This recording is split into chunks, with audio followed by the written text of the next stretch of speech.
आज हम mark Manson की किताब the subtle art of not giving a fuck के पीछे के जो आइडियाज हैं उन पे थोड़ी गहराई से बात करने वाले हैं। हमें जो सामग्री मिली है वो इस किताब का एक बहुत ही दमदार सारांश है और इसका जो मूल विचार है वो पहली बार सुनने में थोड़ा अजीब लगता है ना, कि हर चीज की परवाह न करना ही असल में ज्यादा खुशी और ताकत दे सकता है। ये वाकई में अजीब लगता है क्योंकि ये ज्यादातर सेल्फ हेल्प की दुनिया के बिल्कुल खिलाफ जाता है। नहीं, बिल्कुल। जहां बाकी सब कहते हैं पॉजिटिव सोचो, अच्छा महसूस करो, ये किताब कहती है रुको। शायद असली समस्या यही है कि हम हर समय अच्छा महसूस करने की कोशिश कर रहे हैं। ये एक अलग ही रास्ता दिखाती है।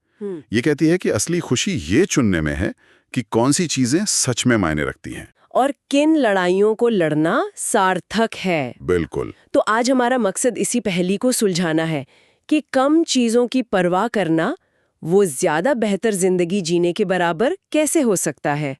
और ये उदासीन या बेपरवाह होने के बारे में नहीं है। नहीं, बिल्कुल नहीं। ये अपनी परवाह को सही जगह पर सोच समझ कर लगाने के बारे में है। तो चलिए सबसे पहली और बड़ी बात से शुरू करते हैं। किताब के हिसाब से हमारी बहुत सी परेशानियों की जड़ है बहुत ज्यादा परवाह करना। हम अपना ज्यादातर समय और ऊर्जा इसी कोशिश में लगा देते हैं कि दूसरे हमारे बारे में क्या सोचेंगे, हमें पसंद करेंगे, हमारी तारीफ करेंगे।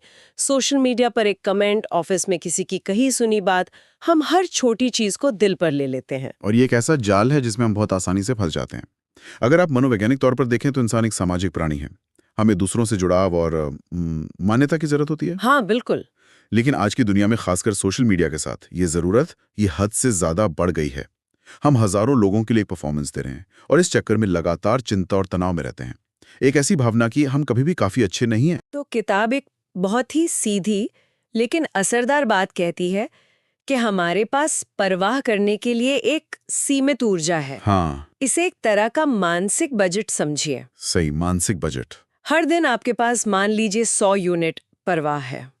अब सवाल यह है कि आप इसे कहाँ खर्च कर रहे हैं। किसी अनजान व्यक्ति के इंस्टाग्राम कमेंट पे 10 यूनिट, हाँ, ट्रैफिक में किसी ने आपको कट मार दिया उस पे 15 यूनिट। ये मानसिक बजट वाली बात बहुत जरूरी है, बहुत ज्यादा। क्योंकि जब हम इस बजट को बिना सोचे समझे छोटी छोटी गैर जरूरी चीजों पर खर्च कर देते हैं तो जो चीजें सच में मायने रखती हैं, जैसे हमारा करियर, हमारे रिश्ते, हाँ, हमारा स्वास्थ्य, उनके लिए हमारे पास कुछ बचता ही नहीं है। असली ताकत तब आती है जब हम ये फैसला करना सीखते हैं कि कौन सी चीज हमारे इस कीमती बजट के लायक है और कौन सी नहीं। इसी को और साफ करने के लिए सारांश में कुछ उदाहरण भी हैं कि हमें अपना ये बजट कहाँ नहीं खर्च करना चाहिए। जैसे कि उन अनजान लोगों को प्रभावित करना जो शायद हमें दोबारा कभी मिलेंगे नहीं। हाँ, जिनकी राय का कोई मतलब ही नहीं है। उनकी राय इतनी मायने क्यों रखे। या फिर हमेशा परफेक्ट बने रहने की कोशिश करना। ओहो, ये तो बहुत बड़ा जाल है। ये एक असंभव लक्ष्य है। सोशल मीडिया पर सब अपनी जिंदगी का सबसे अच्छा हिस्सा दिखाते हैं और हम उसे अपनी पूरी जिंदगी से तुलना करके निराश होते रहते हैं। किताब कहती है कि अपनी कमियों और गलतियों को स्वीकार करना ज्यादा सुकून देता है। और एक और बड़ा जाल है हर किसी को खुश करने की कोशिश करना। अरे वो तो एक ऐसा काम है जिसमें आज तक कोई सफल नहीं हो पाया। और कोशिश करने वाले अक्सर खुद ही सबसे ज्यादा दुखी रह जाते हैं। बिल्कुल। इसके बजाय किताब उन चीजों की तरफ ध्यान दिलाती है जहां हमें अपना परवाह वाला बजट लगाना चाहिए। ये वो निवेश हैं जो लंबे समय में हमें फायदा देते हैं, जैसे कि व्यक्तिगत विकास। हाँ, और ये सिर्फ नई स्किल सीखने के बारे में नहीं है, है ना?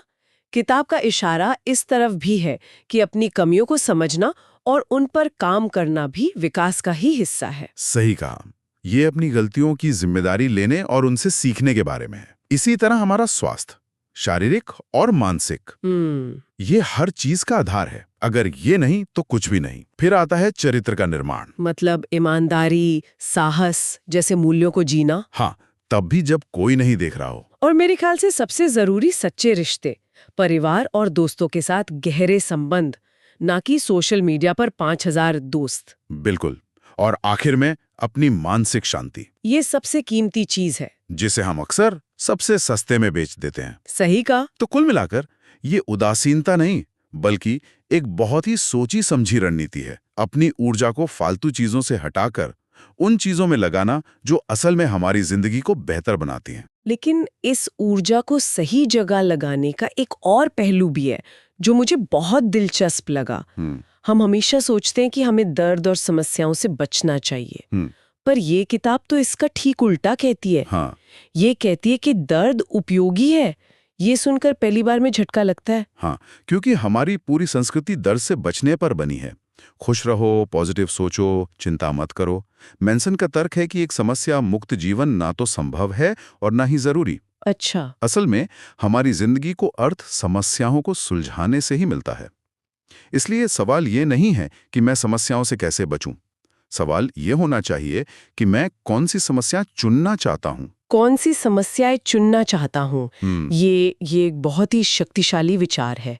मतलब ऐसी समस्याएं जिनके लिए लड़ना, जिनके लिए मेहनत करना हमें अच्छा लगे। बिल्कुल, यह हमें पीड़ित की भूमिका से निकालकर एक सक्रिय खिलाड़ी की भूमिका में ले आता है।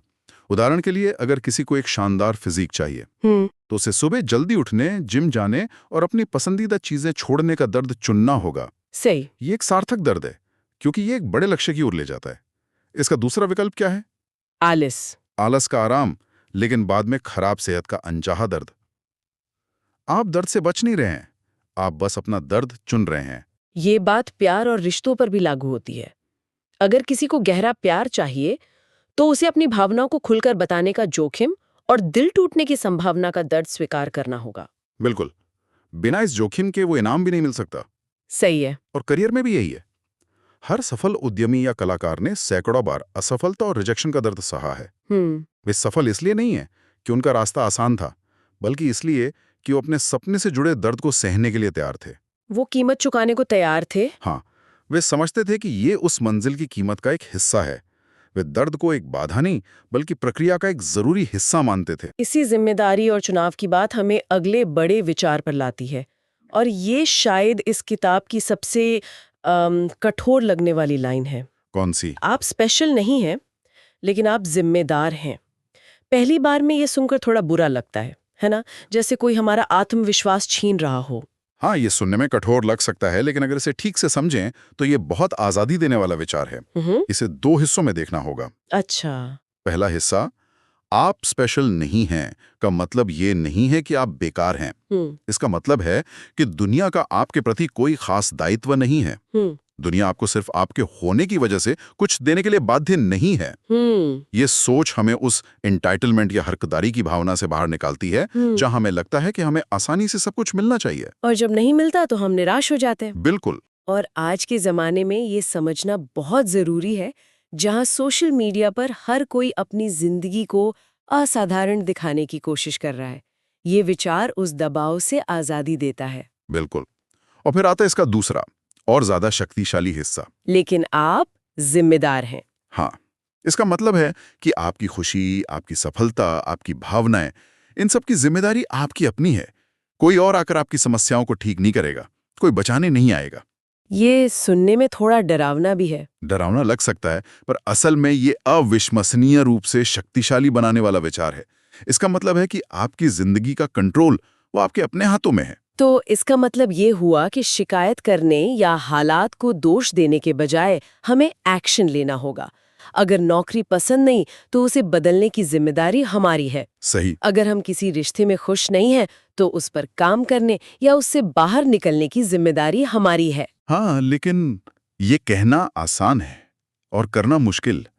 जिम्मेदारी लो सुनने में एक नारे जैसा लगता है। किताब इस बात पर जोर देती है कि इसकी शुरुआत छोटी छोटी चीजों से होती है, अपनी भावनाओं को कंट्रोल करने से, हर छोटी मोटी बात के लिए दूसरों को दोष ना देने से।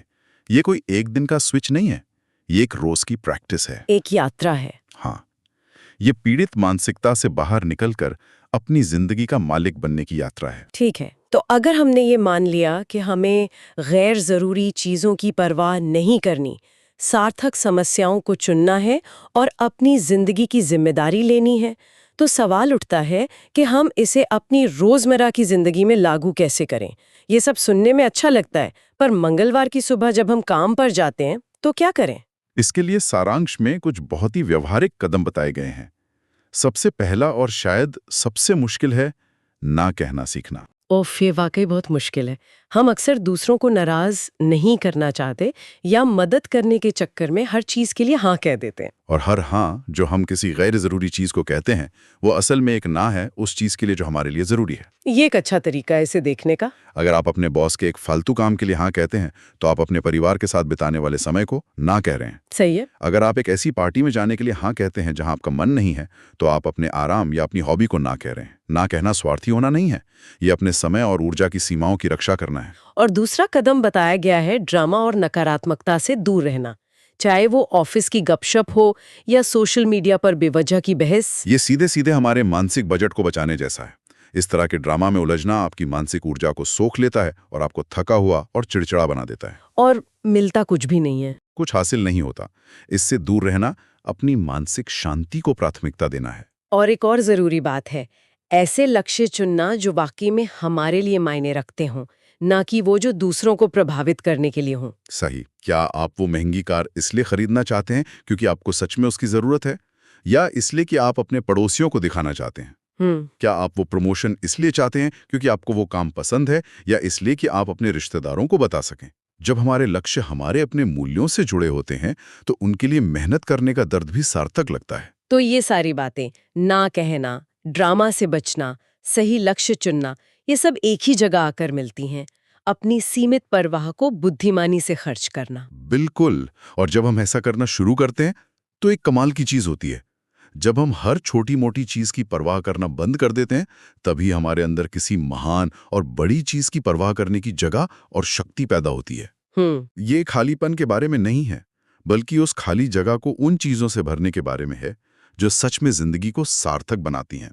तो आज की इस पूरी चर्चा से 3 बड़ी बातें मेरे जहन में रह गई हैं। जी। पहली, हमारी परवाह करने की क्षमता एक सीमित खजाना है, इसे सोच समझकर खर्च करना चाहिए। दूसरी, जिंदगी में दर्द और समस्याओं से भागना नहीं है, बल्कि उन संघर्षों को चुनना है जो हमें बेहतर बनाएं और जिंदगी को अर्थ दें। बिल्कुल। और तीसरी, हमारी जिंदगी की नाव के कप्तान हम खुद हैं, इसकी पूरी जिम्मेदारी हमें ही लेनी होगी। और शायद सबसे बड़ी बात यह है कि खुशी हर समय अच्छा महसूस करने का नाम नहीं है। वो कोई मंजिल नहीं है जहां पहुंचकर सब ठीक हो जाएगा। खुशी एक कला है, एक प्रक्रिया है। ये लगातार ये चुनने की कला है कि क्या मायने रखता है, और बाकी सब कुछ जाने देने की हिम्मत। और इसे अभ्यास से ही सीखा जा सकता है। ये बातचीत वाकई एक जरूरी सवाल पर सोचने को मजबूर करती है। हाँ। हम सब इतनी सारी चीजों की परवाह करते हैं, अक्सर बिना सोचे समझे कि क्यों। हाँ। तो जागते जाते सुनने वालों के लिए एक विचार छोड़ जाते हैं। अगर आज से आपको अपनी परवाह को सिर्फ 3 चीजों तक सीमित करना हो, तो वो 3 चीजें क्या होंगी? हाँ। और ज्यादा जरूरी सवाल यह है कि उन 3 चीजों पर अपना पूरा ध्यान और ऊर्जा लगाने के लिए आपको अपनी जिंदगी के किस किस शोर को बंद करना पड़ेगा।